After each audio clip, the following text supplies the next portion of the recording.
As a reminder, per Sunshine Law, action committees appearing remotely must keep their cameras on and announce anyone who is with them in their location. So let's see, why don't we first have the Zoom action committee members introduce yourself? But Heather, why don't you introduce yourself? Heather Karate from Captain Cook. And Dave, David Huerta from Kona. thank you for joining us, and you can introduce. I'm Charlotte Thompson from Kona. And I'm John Pelletier. I live in Oklahoma. And I'm Nancy Pasicchio from Cahoe, and I'm vice chair, and I'll be chairing the meeting today.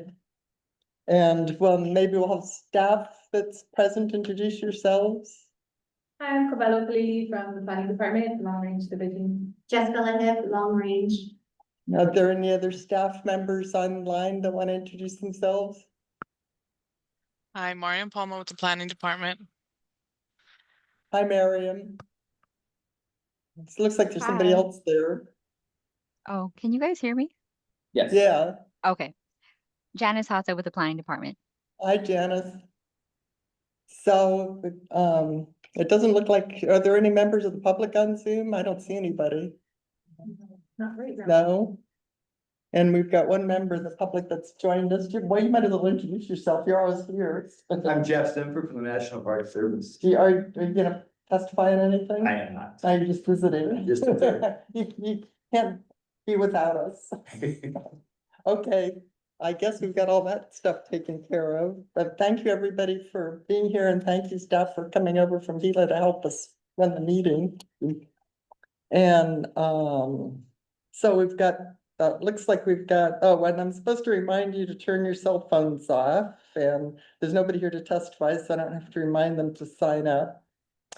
And if you're gonna speak, remember to speak into the OWL camera microphone so everybody can hear you on Zoom, and also you're recorded properly.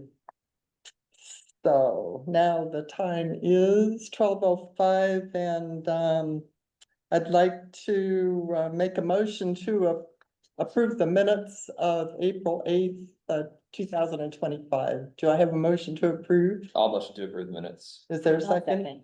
Second from Carla, and did anybody have any comments about the minutes or questions or corrections?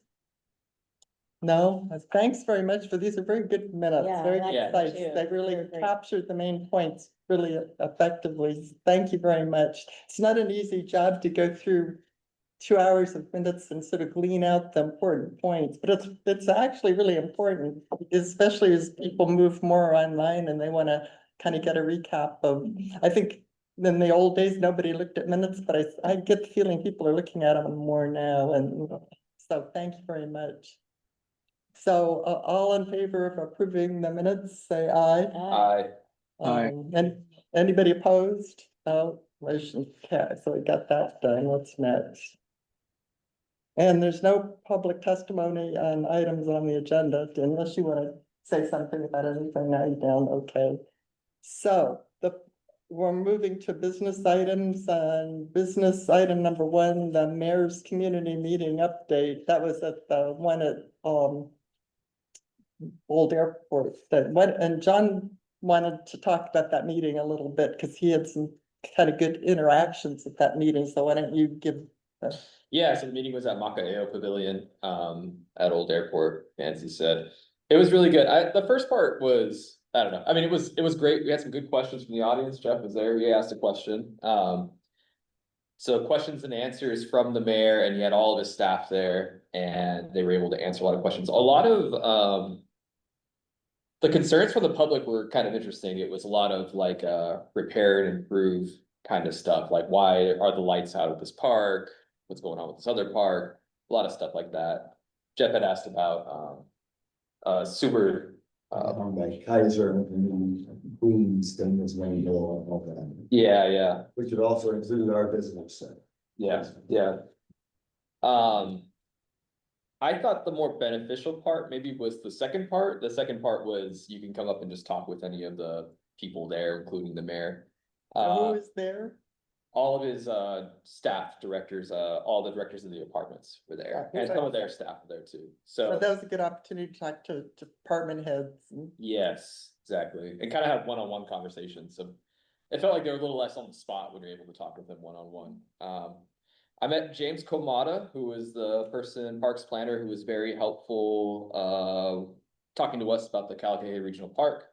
Talked with them a little bit there, also met Director Hanma, and I still need to follow up with him, but the Deputy Director of Wastewater, he gave me his card to talk about the Kalakaua wastewater treatment plant. This meeting happened right after the settlement, The lawsuit. the lawsuit settlement, yeah, for the wastewater treatment plant. So I think they were still trying to figure out how to move forward with that. Kimo was saying he had to go to the federal government to try to get money from them for upgrading the treatment plant. Oh, that was the mayor that said that? Yeah, he said it when he was talking, and then I think, Oh, I missed Director all that. I Hanma. couldn't hear very well in there. yeah, the Director Hanma said the same thing, so he went after that, so I don't know if he got the money. I feel like I would have heard something if he did, but it'd be interesting to follow up with that and see. And we talked to the transportation department person too, my spouse and I, about a lot of transportation stuff, so. Putting in her mind kind of our concerns, like with the bus stops behind Target, where's this bus station gonna go? They're still trying to figure it out, either with the land, from the Kalani Trust, or trying to get some of the parks land, but. No one wants to give up their land for a lot of reasons, so. But it is nice speaking with them, meeting with them, putting a face to them, and kind of expressing some of the concerns we shared on this committee, so. Didn't you mention to me that when you were talking to James Kamata, you raised the issue of the lawsuit settlement and the timeline for having the R1 water and also his request for funding for the park, didn't you? Yeah, I did, yeah. And so like I guess I was coming at it like, this is a done deal, this has to happen, right? And I think still the concern is. They need the money for it, and so I think there's more fire under them to get this thing done, but they have to fund it, and so. They're looking for those funding resources, so I think we still need to apply pressure. From our committee, from the public should. And it's both great and it's a bummer to have this come up from like a lawsuit, right? That the county's being sued, and now maybe we'll actually move forward with this, but that's the reality of it, and it's nice to have that kind of. Also, like, hey, we have to do this, like, this is. In the public now, so. That was kind of like, it wasn't as like, this is definitely gonna get done as I had hoped it was gonna be, but it was still like, we need to get. Funding to do this. And we put that in our letter for the budget that they need, because of I think the lawsuit set, the document from the court that, said that the county has to fund the R1 water at Kalakaua wastewater treatment plant. It only came out on April 4th, so it's kind of a new settlement. And it's not reflected in the budget, so we put some of that rhetoric in our budget request that they, because of this just happening. It seems like they need to have in the budget that they need to start working on that project to get the R1 water done. So it'll be interesting to see in the next budget hearing how the discussion goes. Yeah, I think they're still trying to figure out. Moving forward with that settlement, at least from the director's standpoints, and probably us applying pressure to council is a really good one. Because it's the county's being sued, right? So they represent the county, so let's get you guys to lead on this and. Both as the park Commit to it. itself is what they've already put in the budget for the park, plus the R1 water upgrade for the wastewater treatment plant is a huge amount of money. It's a lot of money, yeah. But, and there's still the concern with the Hilo wastewater treatment plant, which is, I think they're still focused on that first, because. That could be an even bigger disaster if that fails, so. So I think they have money for wastewater, but a lot of it's going to all of it's going to that, not all of it, but a lot of it is. And so that's why they're looking for money to. Do the Kalakaua wastewater treatment plant, kind of in addition to that. I'm glad you took the opportunity to talk to those guys at that meeting. Yeah, and everyone I talked to, including they wanted to introduce me to the deputy director of the Department of Environmental Management. Because he's kind of representing the west side in that sense, and he's supportive of parks. Director Hanma and James Kamada are both very supportive of the regional park, so we have a very supportive staff, so. Hopefully we can keep momentum moving on that. I think that's all I had. I don't know if anyone else had anything. And thanks for going and making, it's good for them to see faces to the action committee, because most of those people never show up at these meetings, so it's good for Right. them to meet us as individuals and to feel our enthusiasm. Yeah, exactly. Yeah, and James was so helpful to me when I had called him and asked him a bunch of questions, so it was nice to meet him in person. Try to keep that relationship up. Okay, well, thank you very much. So there's nothing else to talk about, that meeting. You were there. Do you have anything to add about that meeting? No, they're working on. The short version is when they widen Queen K, they put in a sewer line. Take the new industrial area down where Kaiser is, and including our visitor center and stuff, the line is there. But it can't be used because they need to put a lift station in. And so Oh, they were working on an environmental assessment for the lift station, so that was great, progress is going forward, it's gonna happen. But then the lawsuit happened, so then they stopped it because they weren't allowed to put any more wastewater into the wastewater treatment. oh, I didn't know those were related. Well, that's what Ramsey, Oh. yeah. So anyway, I wanna, Kaiser there and Queen's gonna be there, and I would just, it sounds like they're working. Yeah, well, that's good.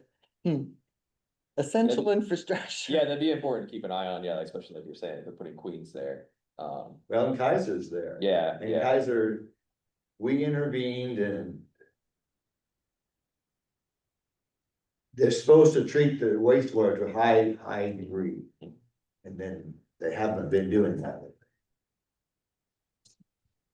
And all this ties in with a letter that we sent to the finance committee regarding the budget, that the action committee's focus has mostly been on environmental protection and infrastructure development. So this topic is right in the middle of all of that.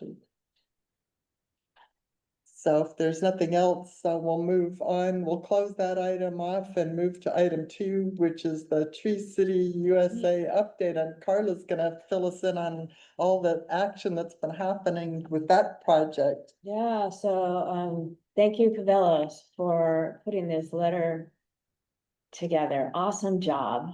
Mariam. Yeah, you did too. So, and Miriam, thank you, Miriam. Where are you? Right over there. So what, And let me give you a little bit of a rundown. good, Yeah, so some of you may not really understand what Tree City is. I didn't, when I came on to the action committee. Nancy introduced me. And then got the ball rolling, and then I contacted the contact that she gave me, and that was Leah. Over at the Ka'ulunani, the Urban Community Forestry Program. And then she got the ball rolling and introduced me to somebody. Actually, she contacted Miles Ritchie, who was with the Outdoor Circle. And it was funny because I didn't get her message that she had talked to him. I had found him on the Outdoor Circle because I was looking for exemplary trees. And that way it fell under the Outdoor Circle, only I found out that the Kona branch is no longer even viable. They closed it down. is that right? I wasn't sure Exactly of that. right. I thought, I heard that, but I didn't know if that was Yeah. actually the case. So I contacted Miles Ritchie because I saw him on the Outdoor Circle website, and I just emailed him. And then he got me in contact with the director, who is Winston Welch. And he was so good. He got back to me right away. He was all excited. Let's revive the Outdoor Circle. And I'm going, well, that's what it needs to happen. Let me see if I can get that going, or at least implement that. So it started down that rabbit hole. But let me just tell you what Tree City USA is all about. So it's an Arbor Day Foundation program that recognizes cities and counties dedicated to creating and protecting urban forests. The background was actually, it was more of an international thing. It was worldwide, and it was for cities. And that, but it began, the Tree City USA program began in 1976, not all that long ago, really. So it establishes a method by which forest managers can be assisted in their work and be recognized for it. It gives us a structure in order to actually accomplish urban forestry. And so there are four things that there are four things in the Tree City USA that are requirements. And I'll get to those in a minute, but I wanted to talk to you a little bit just about the benefits of being a tree city, because I've told you guys before, I grew up in a neighborhood that had trees lining all of our streets in front of every single house that they built in that housing tract. And now it looks like a forest. And it's the most desirable place to live in Orange County. So the property values shot way up, but more importantly, people want to live there. And so other than trees just being beautiful and driving under a canopy of trees is a nourishing thing for us going to and from work, etc. It also reduces the cost of energy, stormwater management, erosion control. It builds stronger ties to the community and the neighborhoods because they're involved also. It provides a framework for action provided by the core standards. Cities and towns can use Tree City standards as a way to begin caring for city trees or enhance urban forest management through improved ordinances, initiative programs, increased emphasis on planting and care. It's a way to educate people about the value of trees. So annual participation in Tree City like Arbor Day, tree planting opportunities, because you have tree giveaways, things like that. And it also helps us get grant monies, which is a really important thing for this. So having Tree City status gives recognition to apply for and receive grants. Preference is sometimes given to Tree City USA communities over other cities and towns when allocations of grant monies are made for trees or forestry programs. So that's a big deal to me. The requirements for Tree City, these are really important because we have to have them. The most So it's like important thing. you have a county designation. Exactly. Exactly. You have to go through these certain steps in order to qualify. And so we have to have the mayor appoint an arborist because they oversee the choice of tree species, planties, maintenance, removal. It's part of the requirement to set forth in the exceptional tree law. There we are again, our exceptional tree law. Don't we have an arborist? We have an arborist advisory committee. Oh, I But thought there was a fellow in the planning department that was an arborist. And there might be, and if we've already got one appointed by the mayor, we get to check that box off. Does anybody know? But Yeah, the so people within planning, there's of course Mr. Kevin Sullivan Yeah, as the planner. The other option would be to consider the Arborist Committee Chair, Mr. Mark Odell, reaching out to him, and I'm sure he would be interested once we have a few more pieces put together also. Okay. so both of those have the right sort of certification already. I believe so. That's my understanding. Yeah. And to be able to take on is kind of a big deal. I mean, it's gonna take some doing. The other thing that we need to do is to have tree care ordinances. I've been looking at some of the tree care ordinances in say Maui and in Oahu. They're big deals, I mean, they're really complex, and of course, they're very species specific for different areas. So, we're gonna have to customize it a little bit, but the good news is they are just about ready to finalize the update for the Maui ordinance, planning ordinance. So we can take that and we can tweak it, and then we pretty much have it. Now, it's gonna take about a year to 18 months before it's finalized, but it's better than starting from zero and having to go through the whole thing all by ourselves. So that part is really good. And I've got a website so we can all look at it if we want to. That we have to have a community forestry program with an annual budget of at least $2 per capita. That's what we put in the letter. And we have to have an Arbor Day observance and proclamations. We get to celebrate Arbor Day. So when I talked to Winston Welch from Outdoor Circle, he's the director. He was really helpful, and he said that there are people in the other outdoor circles who would be willing to help us to support us when we go to council members, talk to them about ordinances and things like that. We got a lot of backup. We got a lot of people behind us who are willing to help us, which is amazing. And let me see if there was anything else that was really. Didn't we used to have the designation? Isn't that what Miriam We- told us at one point? Yeah, so we had it, I believe, what years was it? Was it 2005 or so, or even sometime after that?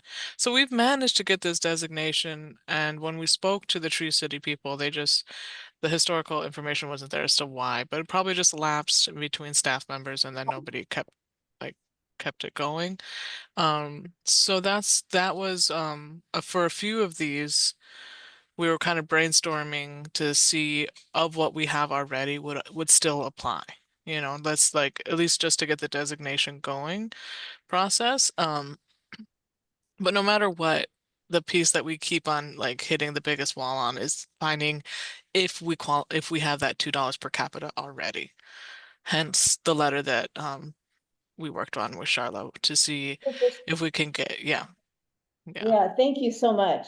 Did you draft that letter? Was that your doing? Yeah, we put it together, Amazing. all of us, yeah. Yeah. And so yeah, we made a draft, we sent it to Charlotte, she added some more things to it. So that's for you guys to review today, because without finance department or, even DPW, Parks and Rec to kind of help open up the books and see where we can track those dollars to see, there's a decent chance we already have it.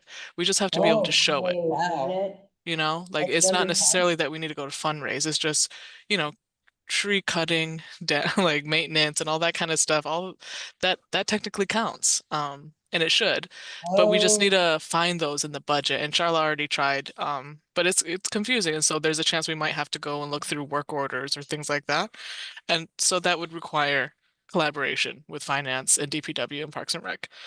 And maybe other agencies that might be dabbling with their trees. I don't know. Doesn't environmental management have any, some that they've spent money towards in that? But to see if we can, how close are we to that $2 already, or how much further we need to go? Then we can go and launch into seeking out more money. But there's a decent chance we have it already. We just need the mayor to help give us a point of contact that will be agreeable to look at the books and help us go, line by line, and somebody at DPW and somebody at Public Parks and Rec to kind of go through the projects that they've been working on to see where they've been spending money on trees, even if it's cutting them down.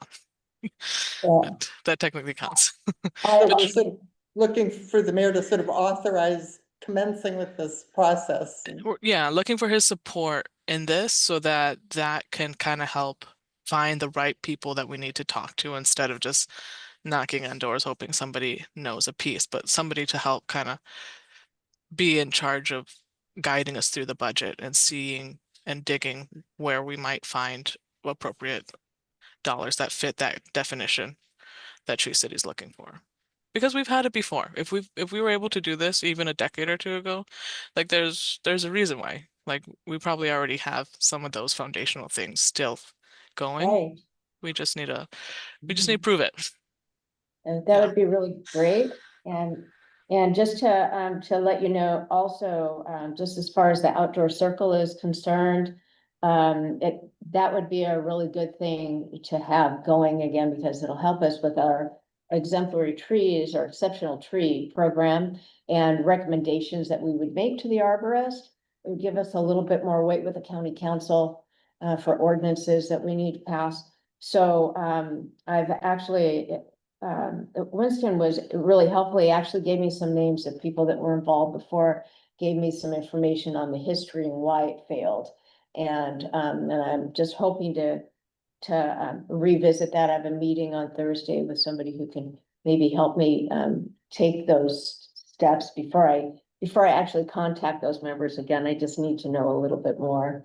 They used to be And really fishing. active Very, yeah. and very high profile and doing Exactly. a lot of work and had a lot of members and people would go to the meetings and. Right. They put out that cookbook and raised a whole bunch of money selling that cookbook. Ah. And then all of a sudden they were gone and I never understood what happened. you know. Right, yeah, well, it's, anyway, that's the progression, that's where we're at, and I'm really, really excited about it. I just kind of, it's the more I learned about Tree City, and then the more I learned about Outdoor Circle, it all just fits together.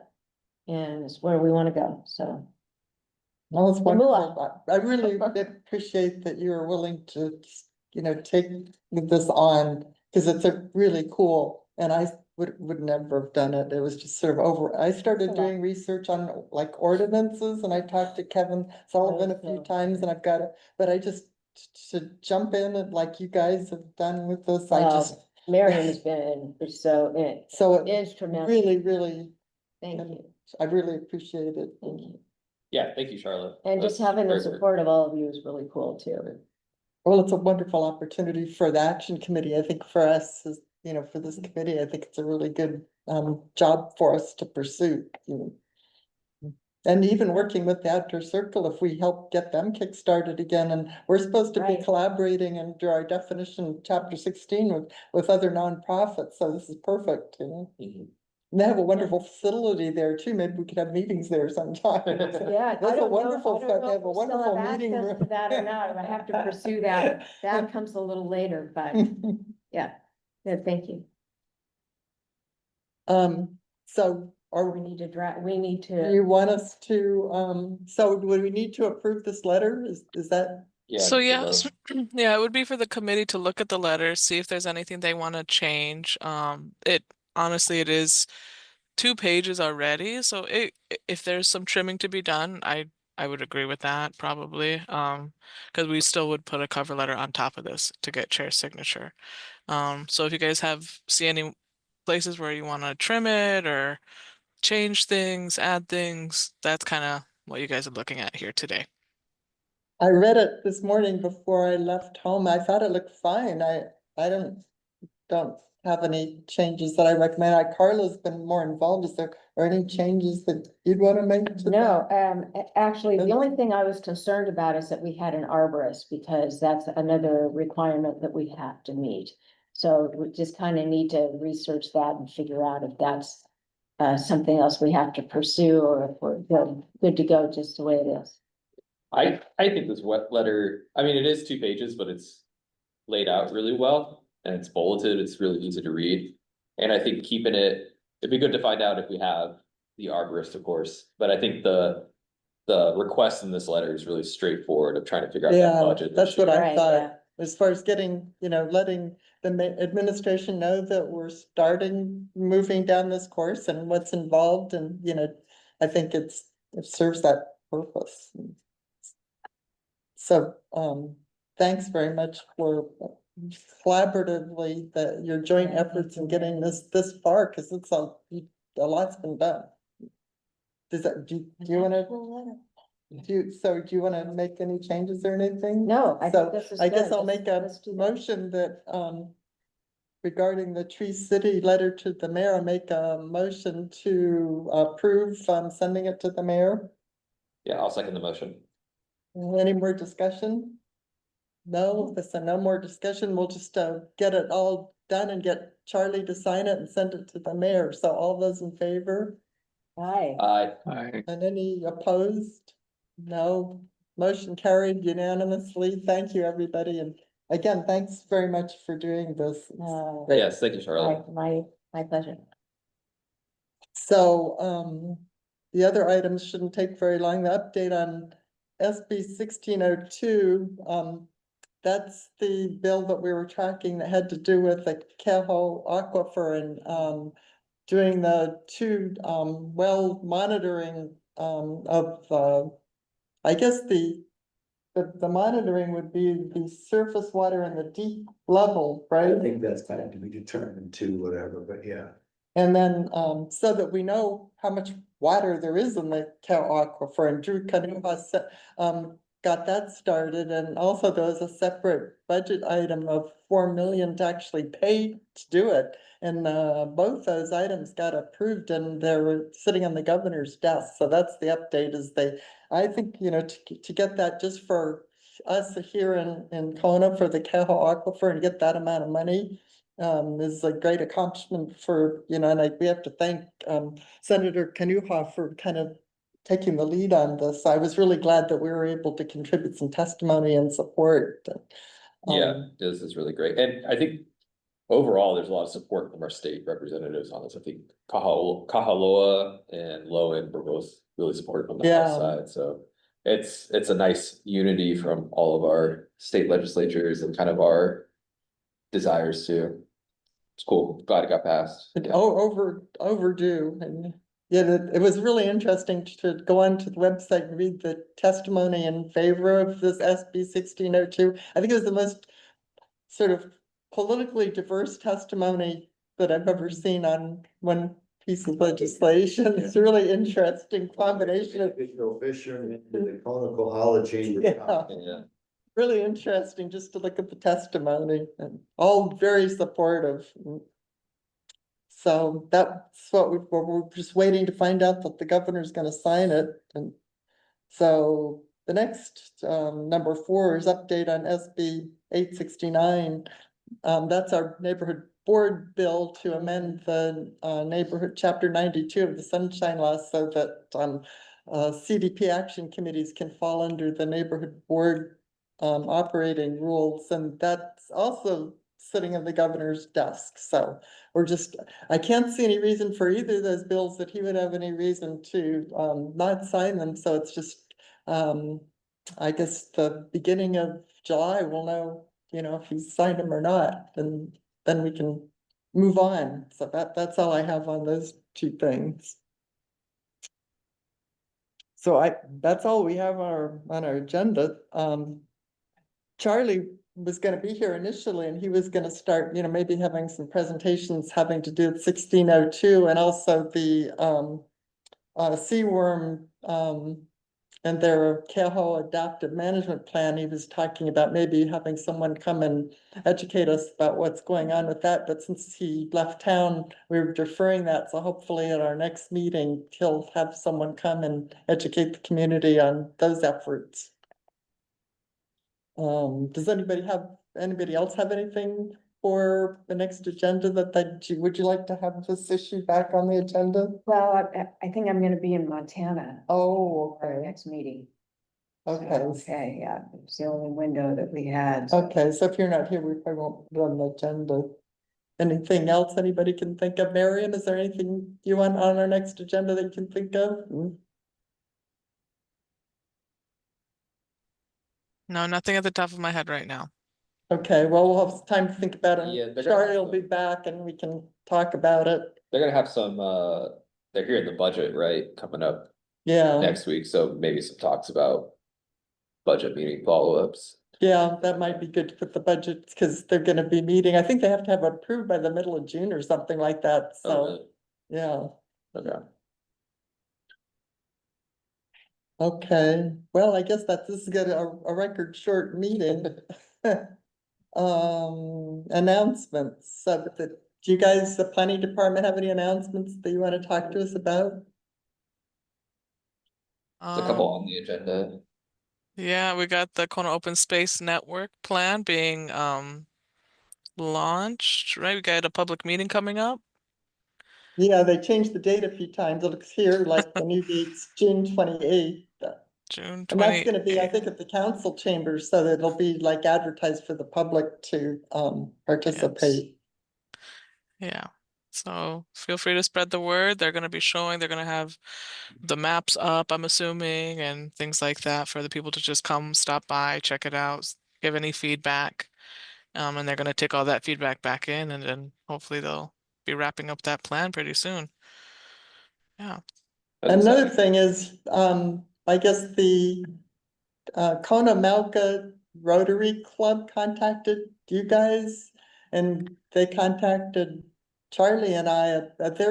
They meet every Tuesday at Tashima's and lunch, and they're always looking for speakers. And so I think that's why they contacted us. They were sort of fishing for speakers. So if we ever think, maybe this Tree City thing might be something that we'd want to go, and I think Yeah. they'd let in, or even maybe the Kona Open Space Network, to give them updates on what we're doing on some of these issues. But they're definitely, didn't you get the impression that that's the reason they were contacting us, to try to find out whether there's something we wanted to come and talk to them about?